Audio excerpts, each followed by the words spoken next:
Why are most manhole covers round? Sure, it makes them easy to roll and slide into place in any alignment. But there's another, more compelling reason involving a peculiar geometric property of circles and other shapes. Imagine a square separating two parallel lines.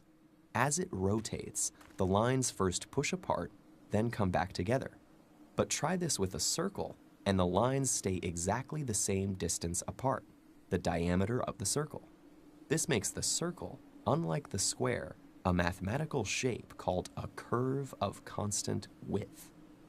Another shape with this property is the rouleau triangle. To create one, start with an equilateral triangle, then make one of the vertices the center of a circle that touches the other two. Draw two more circles in the same way, centered on the other two vertices, and there it is, in the space where they all overlap. Because rouleau triangles can rotate between parallel lines without changing their distance, they can work as wheels, provided a little creative engineering.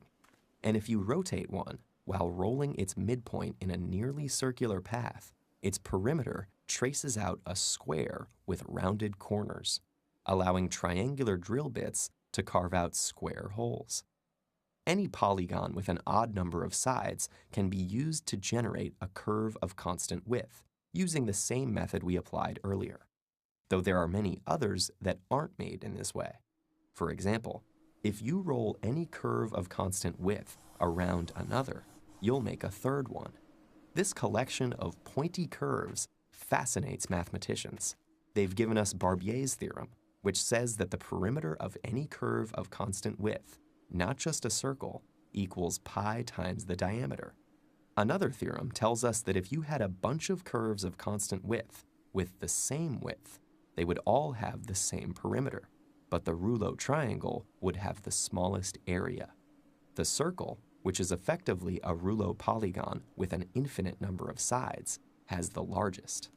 In 3 dimensions, we can make surfaces of constant width, like the rouleau tetrahedron, formed by taking a tetrahedron, expanding a sphere from each vertex until it touches the opposite vertices, and throwing everything away except the region where they overlap.